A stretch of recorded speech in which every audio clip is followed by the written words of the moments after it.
네, 시장의 흐름을 꿰뚫는 핵심 바로 왜라는 질문입니다. 종목에는 이유 없는 상승도 하락도 없습니다. 냉철한 분석과 집요한 질문으로 시장의 본질을 파헤칩니다. 숫자 너머의 진짜 흐름을 지금부터 짚어봅니다. 궁금한 종목 Y 오늘 함께할 분들 소개하겠습니다. 기업공시연구소 변영희 대표, IM증권 도곡 WM센터 이화진 과장 나왔습니다. 어서 오세요. 안녕하세요. 네, 반갑습니다. 자, 오늘도 바로 시장에 대한 이야기 나눠보겠습니다. 첫 번째 주제 열어주시죠. 네, 2차 전지주 리튬에 대한 긍정적인 이야기도 계속 나오고 있습니다. 중국 CATL이 이 중국 내 한 광산의 운영을 중단했습니다. 최소한 3개월 정도로 이야기를 하고 있는데 다시 재개한다라는 일정은 아직 공개가 되지 않은 상태입니다. 최근 이 과잉 생산 금지 압박의 영향을 받아서라는 이 분석이 함께 나오고 있고요. 이에 따라 향후 리튬 가격 상승세는 좀 더 나올 수 있겠구나. 다양한 이야기 나오고 있습니다. 반사수혜 그리고 ESS가 이제 실적에 기댈 언덕을 좀 주다 보니까 이런 포인트들이 2차 전지 상승세를 자주 만들어내고 있습니다. 자, 그렇다면은 우리는 어떻게 앞으로 좀 2차 전지를 바라봐야 할까요? 변영희 대표님. 네.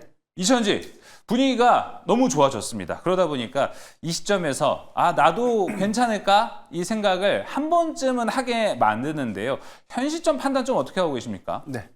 우선 8월 초에 이 리튬 가격에 대한 반등폭들, 특히나 이 저점이었던 킬로그램당 53위안에서 71위안 초반까지에 대한 회복세를 좀 보였기 때문에 일단 이 부분이 단기간에 어떤 상승한 것은 좀 긍정적이지만 과거처럼 이 심리적인 어떤 가격정에서 85위안을 좀 회복하고 난 이후에 110위안까지 상승했던 1분기 시점과 대비되는 흐름들. 그래서 이 부분이 다소 짧은 기간에 대한 이 고점을 형성하고 난 이후에 다시금 저점으로 좀 회귀됐던 부분들을 좀 감안했을 때 연속성이 좀 더 중요하지 않을까라고 좀 판단이 좀 되고 있고요. 다만 조금 더 이제 기대 요인이 좀 될 수 있는 부분은 CATL이 일단 이 라이선스가 조금 만료가 됐습니다. 이 부분이 중국에서 다시금 좀 허가를 좀 해줄 것인가라는 부분들이 좀 관건이 좀 될 텐데 일단 뭐 시장의 전망들은 한 3개월 정도에 관련된 이 리튬 광산의 어떤 채굴이 좀 금지될 수 있다는 전망들이 좀 나오고 있고 이런 기조는 사실상 뭐 최근에 이 중국 정부가 이 리튬 광산에 관련된 과잉 어떤 생산이라든가 가격적인 어떤 부분을 통제하겠다라고 좀 공언한 상태이기 때문에 가장 중요한 부분은 이제 9월 달에 개혁위원회에서 이 리튬 광산에 관련된 공급망에 관련된 메시지를 어떻게 좀 내고 이 부분에 대한 규제를 어떻게 조금 진행할 수 있을까 이 부분이 좀 중요한 관건이 될 수 있기 때문에 일단 중요한 부분은 뭐 단기적인 어떤 가격 상승 부분은 좀 긍정적이지만 조금 더 연속성 있는 흐름들이 좀 중요하지 않을까. 다만 개혁위원회 안에서에 대한 가격 형성 부분들은 일단 규제가 좀 본격화되는 부분들 특히나 이런 부분들은 공급망에 대한 관련된 어떤 안정화 관점에서는 긍정적인 어떤 기대 요인들이 좀 될 수 있기 때문에 2차 전지 소재사들에 대한 레깅 효과들이 상당히 좀 완화될 수 있는 긍정적인 어떤 기대 요인은 될 수 있지 않을까라고 좀 판단하고 있습니다. 알겠습니다. 오늘 2차 전지 올라간 섹터들 하나하나씩 살펴보면은 거의 다 올라갔다. 이렇게 좀 평가할 수 있어요. 전고체 가치도 좀 들어 올렸고 ESS, 뭐 차세대 기술에 대해서 좀 주목을 하는 건가 생각은 드는데 변영희 대표님, 지금 2차 전지 상승세에서 제일 중요한 키워드는 뭐라고 보세요?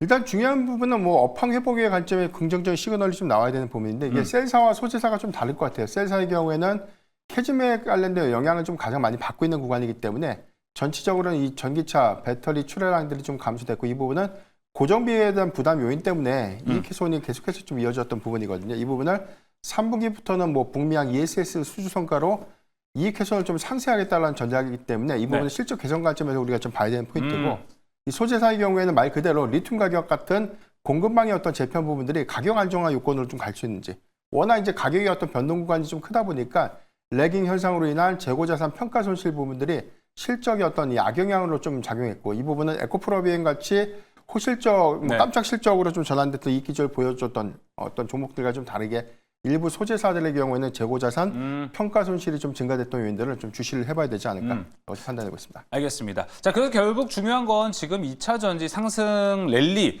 이거 얼마나 더 갈까? 이 부분 좀 궁금해하실 것 같습니다. 이화진 과장님 보셨을 때 어떠세요? 지금 2차 전지 분위기가 많이 달라졌습니다. 뭐 3개월 전만 해도 반년 전만 해도 이렇진 않았었는데 요즘 분위기가 상당히 좋거든요. 근데 결국에 뭐 이 조건들이 좋아지고 있어요. 근데 결국 마지막 한 관문이 캐즘이 아닐까 생각은 드는데 캐즘은 솔직히 아직 좀 우리가 말하기는 좀 이른 것 같고 그 전 상황들을 봤을 때 지금 2차전지 상승 랠리는 어떻게 평가를 하세요?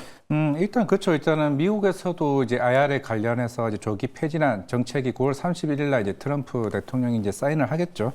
그러면서 2030년에 이제 전기차 침투율이 30%에서 그 22%까지 줄어들게 됩니다. 일단은 업황에 대한 일단은 뭐 지연 속도는 좀 늦어질 수는 있긴 하겠지만은 대신에 이번에 이제 ESS와 관련된 이슈들이 어느 정도 시간을 충분히 좀 벌어줬다라 좀 생각을 하고 있고 물론 이제 앞서 얘기하셨지만은 특히 중국 같은 경우도 지금 이제 BYD나 여러 이제 전기차 섹터와 관련해서 그는 중국의 공급 개방안이 계속 이제 부각이 되고 있죠. 이게 한 1월 달부터 얘기가 아마 지속적으로 좀 나왔던 것 같습니다. 실제로 BYD 같은 경우는 이제 중국에 있는 하청 업체들에게 애들 대건 지급이 굉장히 늦게 지혈됐었죠. 원래 한 230일 뒤에 지급을 줬습니다. 그러면서 이제 정부가 개입을 하기 시작을 했죠. 그러면서 60일 정도로 굉장히 지급을 당기게 되면서 어떻게 보면 이제 향후에 BYD에 대한 실적 발표를 할 때도 이와 관련된 비용단이 이제 문제시 되게 될 것이고 그러면서 리튬 가격 자체가 거의 톤당 거의 한 5만 7천 위안까지 올라왔죠. 우리가 아마 2, 3년 전에 50만 위안까지 올라왔다가 거의 한 10분의 1 토막 난 걸로 알고 있을 겁니다. 오늘 그러면서 그 리튬 관련 이제 CATL 이슈가 나오게 되면서 8만 위안까지 올라왔다라는 거는 그만큼 이제 시작은 이제 리튬 회사들에게 바로 이제 매출로 인식이 될 거고 3개월 뒤에 양극재 이제 배터리 셋업체들은 한 6개월 뒤 이제 반영이 될 텐데 그럼 일단 적어도 이제 중국 이런 이슈만으로도 이번에 뭐 에코프로비엠이나 뭐 LG엔솔 2분기 실적을 보더라도 하반기에는 일단은 상반기보다는 생각보다 실적에 대한 개선세가 조금씩 나아질 거고 그러면서 ESS 쪽에 이제 중국과 관련된 실제 중국 기업들이 미국 시장에서 그 ESS 점유율이 한 90% 정도 됩니다. 그런데 이번에 여러 관세가 복합적으로 나오게 되면서 결국 중국 기업들이 미국 시장에서는 어느 정도 이제 철회할 가능성이 굉장히 높아지게 되면서 이거를 캐파를 만들어낼 수 있는 LG 엔솔이 이제 주목을 받았죠. 그러면서 이제 어느 정도 전기차 업황 회복을 되는 시간이 좀 걸리는 부분들을 ESS로 조금 만회할 수 있는 부분이 아니었나 생각을 하고 있습니다. 알겠습니다. 자, 그럼 변형희 대표님 탑픽 듣기 전에 지금 2차전지 들어가는 건 늦었다고 보세요? 아니면 아직도 진입은 충분하다? 저는 좀 충분하다고 봅니다. 알겠습니다. 왜냐하면 이제 고점 대비에 대한 이 낙폭이 좀 굉장히 큰 그렇죠? 상태고 사실 뭐 상승을 했다고 해도 이 체감적인 어떤 부분들 특히나 보유자의 영역 관점에서는 이게 정말 회복을 좀 한 것인가라는 너무나 이제 낙폭이 좀 길었던 것들을 좀 감안했을 때 진입은 좀 부담스럽지 않은 구간이 아닌가라고 좀 생각합니다. 그렇다면 그 종목은 어디로 저는 포스코 피체물 오늘 좀 가져왔는데 제가 뭐 셀사 위주로 좀 강조를 좀 드렸죠. 그런데 오늘 사실 리튬 가격에 대한 어떤 반등폭, 연속성이 좀 중요하다고 좀 강조를 드렸는데 일단 단기적인 어떤 시그널보다는 조금 더 반등할 수 있는 어떤 여력들이 좀 충분하지 않을까라고 볼 수가 있겠습니다. 이 부분은 CATL이 오늘 단기적인 어떤 이 채굴 이슈가 부각이 되면서 3개월이라는 일단 뭐 리튬 가격의 어떤 단기적인 어떤 변동을 좀 이끈 어떤 계기가 좀 됐지만 중요한 건 9월달 중국의 개혁위원회에서 리튬 이 광산에 관련된 규제 부분들이 본격화될 수 있는 부분들이 점진적인 어떤 이익 개선 관점에서 우리가 기여할 수 있는 포인트를 좀 감안해 보면 이 포스코 퓨처의 경우에는 영리튬에 관련된 어떤 지분도 좀 보유할 수 있는 어떤 평가 부분들 그리고 여기 대해서 양극 소재에 관련된 가장 큰 레깅 현상 안에서에 대한 흐름들을 좀 감안해 보면 일단 2분기 어닝 미스가 좀 났던 부분들이 대체적으로는 리튬 가격의 분기 하락 반영분이 좀 크게 좀 작용했던 부분이었기 때문에 우리가 가격 상승 요건들이 하반기 실적 개선 관점에서에 대한 긍정적인 기대 요인들이 될 수 있지 않을까라고 좀 판단하고 있습니다. 네, 알겠습니다. 가격 전략 얘기해 주셨나요? 네, 저는 목표가 18만 5천 원 말씀드리겠고요. 손절가는 14만 6천 원을 제시해 드리겠습니다. 네, 가격 전략 잘 확인해 보시면 좋을 것 같고요. 이화진 과장의 탑픽 종목은 어딜까요? 과장님 어디 준비하셨나요? 네, 일단 저는 이제 LNF입니다. 이제 뭐 앞서 나왔던 그런 이슈도 있겠지만은 이제 하반기 때는 특히 양극재 이제 판가가 좀 올라갈 가능성이 높은 곳에 일단 베팅을 해볼 수가 있을 것 같고 물론 이제 2분기 때 대략 영업이익이 한 1,200억 이제 적자가 나왔죠. 결국에는 이제 3, 4분기 때부터는 이제 적자 폭을 얼마만큼 이제 줄이느냐 굉장히 중요할 걸로 보이고 있는데 테슬라가 일단 일단은 1분기 때 인도량 자체가 대략 2분기죠. 2분기 때 인도량이 대략 한 38만 대 정도 수준일 겁니다. 그러면 한 3분기 때는 시장에서 보는 이제 예상량은 한 41만 대 정도 수준으로 올라가게 될 것이고, 최근에 테슬라가 이제 LG 엔솔과 관련 이제 LFP 이제 여러 ESS 이제 주문을 이제 이슈가 되게 되면서 부각이 됐었는데, 실질적으로 미국에서 LFP 양극재 캐파가 지금 보유하고 있는 거는 NF가 제일 유일합니다. 중국 기업을 제외하고는. 그런 측면에서 이제 3, 4분기 때는 그 수주 물량에 대한 기대감이 더 클 수 있다라 좀 보고 있기 때문에, 이제 LFP는 물론 단기적으로는 좀 그때는 좀 부담스러울 수는 있겠지만은, 어차피 지금 이 시장에서는 2년 전에 조금 있었던 매물들이 나올 수 있는 건 충분히 감안하고 조정이 좀 나올 수 있다 생각하고 있습니다. 근데 조정이 나온 거는 이번에 주가를 올린 거는 개인들이 아니라 기관 자금들이 굉장히 많이 좀 들어오고 있다는 측면에서 생각보다 이번 하반기 때는 2차 전지에 대한 분위기가 굉장히 좀 좋아질 수 있다는 측면에서 일단은 매수가는 8만 원 제시하도록 하겠고, 손절가 6만 5천 원 제시하도록 하겠습니다. 네, 매수가와 손절가만 말씀드렸습니다. LNF였고요. 자, 두 번째 주제로 넘어가 보겠습니다. 두 번째 주제 공개해 주시죠. 제가 오프닝 때도 화장품 얘기를 좀 해봤습니다. 예상치 못한 어닝 쇼크가 오늘 화장품주들 대다수가 내려갔습니다. 특히 이 달바 글로벌의 컨센 하회 실적과 오버행 물량 우려가 나왔는데요. 화면 함께 보시죠. 자, 일단은 영업이익이 일단 하회가 된 상태이고요. 순이익도 마찬가지입니다. 추정치 대비라는 걸 먼저 말씀을 좀 드려보도록 하겠습니다. 전년 동기 대비는 다 돈을 벌고 있어요. 하지만 컨센서스에서 하회가 된다는 거. 달바 글로벌 있고요. 이어서 실리콘2도 한번 살펴볼까요? 네, 실리콘2도 마찬가지입니다. 추정치 대비, 컨센 대비 2.75% 매출액 하회했고요. 영업이익도 9.22% 하락을 했습니다. 계속해서 달바 글로벌 이야기를 해보자면은 달바 글로벌이 22일에 이제 보호예수 물량이 풀립니다. 5월 공모가가 6만 3천 원이었던 걸 생각해 본다면 이거 물량의 숫자를 떠나서 차익 실현 매물들이 나오긴 하겠구나라고 좀 해석을 할 수 있을 것 같습니다. 자, 그러다 보니까 오늘 코스맥스 앞서 봤던 실리콘2도 컨센 대비 하회하는 실적을 좀 보여줬습니다. 일각에서는 이제 피크아웃에 대한 이야기를 하고 있는데 대비측도 한번 살펴보도록 하겠습니다. 이화진 과장님, 네. 사실 이쪽 섹터에 대해서 많이 연구를 또 하시고 많은 또 정보를 갖고 있는 걸로 제가 잘 알고 있습니다. 자, 지금 오늘 그래도 이 실적이 좋았던 APR은 덜 빠졌어요. 1.74%밖에 안 빠진 걸 보면은 확실히 돈 잘 버는 기업은 좋구나. 종목 바이 종목으로 같다면 APR이 중심이겠다라고 좀 생각을 합니다. 네. 어떻게 보시나요?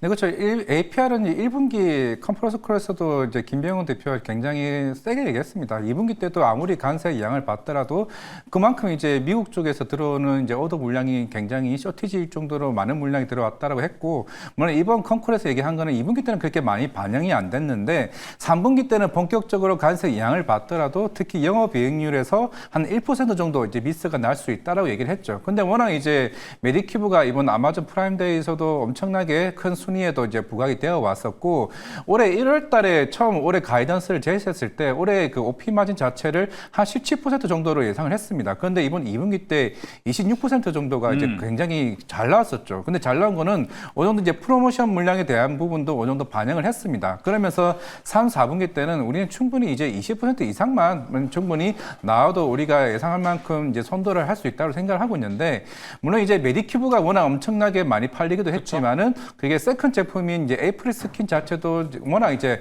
잘 하다 보니까 그만큼 실적에 대한 가이던스가 계속 올라가고 있다는 측면이기 때문에 일단은 제가 봤을 때는 APR은 일단은 워낙 이제 확실히 시장에 대한 분위기가 좀 달라진 것 같아요. 작년 같은 경우는 워낙 이제 북미 쪽을 진출하는 대부분 인디 브랜드들이나 이제 유통 플랫폼 업체들이 다 같이 성장하는 흐름이 왔다라고 하면은 네. 올해부터는 이제 제품별로에 대한 이제 브랜드별로 어느 정도 옷색깔이가 좀 나오지 않았나 생각을 하고 있습니다. 네, 뭐 APR은 걱정이 사실 되지는 않아요. 계속해서 돈을 잘 벌고 있기 때문에. 하지만 APR을 제외한 나머지 종목들에 대해서는 조금 걱정을 하시는 분들이 있을 것 같습니다. 변영희 대표님, 지금 화장품주 뭐 피크아웃에 대한 이야기를 하고는 있어요. 근데 뭐 관세 이야기도 있다 보니까 앞으로 근데 화장품주는 다른 섹터들 못 갈 때 더 잘 갈 요건들이 좀 있지 않을까라고 오히려 기대하시는 분들도 좀 있습니다. 이 두 가지를 봤을 때는 어떻게 좀 보십니까? 우선 작년 하반기 피크 논란이 있었던 당시의 상황과 현재 상반기 상황은 좀 매우 달라졌다고 볼 수가 있겠습니다. 그러니까 1분기에서 2분기로 좀 넘어오는 과정, 특히나 북미, 일본 시장에 관련된 피크 우려감들이 월간 데이터 기준에서 감소된 것이 아니라 오히려 20%대 성장을 좀 했고요. 네. 5월의 경우에는 10%대 성장을 했는데 이 부분은 사실 뭐 황금 연휴에 관련된 어떤 이 조업일수 감소 영향들에 대한 영향을 좀 반영시킨 그런 부분들이기 때문에 큰 영향은 없다라고 좀 해석해 봐야 될 것 같고요. 다만 우리가 실질적인 어떤 실적과 이 컨센서스의 어떤 괴리가 좀 굉장히 이번에 크게 좀 나타났는데 세부 데이터적인 어떤 실적을 보면 이익률이 컨센서스 대비해서 크게 좀 하회하지는 않았어요. 근데 이 부분은 너무나 수출 데이터가 좋았기 때문에 실적의 추정치가 그만큼 더 높아졌던 부분들이 관련된 미스다 정도로만 좀 해석해 볼 수 있겠고 이 부분은 3분기 안에 대한 기조까지 특별하게 어떤 이 월간 데이터에 대한 미스가 없다면 저는 피크 논란보다는 오히려 과도하게 좀 하락한 그런 부분을 좀 매수익으로 활용해 볼 수 있지 않을까라고 좀 판단하고 있습니다. 알겠습니다. 자, 그렇다면 종목은 어디 보세요? 역시 저는 이제 APR을 좀 강조드릴 수밖에 없을 것 같아요. 왜냐하면 좀 화장품 ODM사도 마찬가지로 우리가 좀 기대했던 종목들의 그쵸. 경우에는 실적 추정치 대비에 대한 미스가 좀 나왔지만 APR의 경우에는 시장의 전망치를 좀 웃돌았던 어떤 실적 부분들 이 부분은 오히려 상반기보다 하반기에 특별한 어떤 기대 요인들이 있을 거고 이 부분은 유럽과 중동양 오프라인에 관련된 어떤 유통망 확장 관점에서 오히려 실적의 기여효과가 좀 크게 나타내주지 않을까라고 좀 판단해 보겠고 이런 관점이라면 저는 추가적인 상승력이 좀 유력하지 않을까 24만 5천 원에 목표가를 좀 제시해 드리겠고요. 손절가 19만 8천 원을 제시해 드리겠습니다. 역시 대장 APR입니다.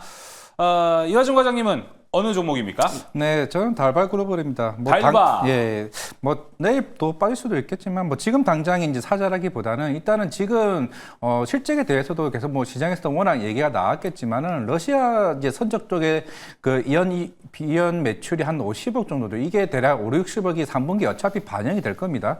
그러면 이제 이번에 세무조사 관련된 일회성 비용이 50억이죠. 총 이제 기존에 이것만 하더라도 사실 컨센과 부합하는 수준이고 아까 얘기하신 것처럼 만약에 오버액 물량이 나온다 하더라도 적어도 한 18만 원에서는 충분히 전 지지를 받을 수 있다고 생각을 하고 있기 때문에 매수가를 18만 원을 좀 제시를 해왔던 거고 그러면 적어도 아까 러시아 선적 그 관련 매출이 3분기에 반영이 된다고 하게 되면은 충분히 3, 4분기 때는 서프라이즈가 나올 가능성이 있고 결국에는 얼타비티와 관련해서 대형 리테일 채널에 입점하게 되면은 3, 4분기에 더 기대할 수 있다 말씀을 드리겠습니다. 네, 뭐 지금 달바는 일회성 비용이 반영이 됐다라는 관점도 있고요. 그리고 오버액 물량 나와도 18만 원 지지하지 않을까 이 부분 잘 체크해 보시면 좋을 것 같습니다. 자, 오늘 궁금한 정보 와인 여기서 마무리합니다. 기업공시연구소 변영희 대표, IM증권 이화진 과장 함께했습니다. 오늘 말씀 고맙습니다.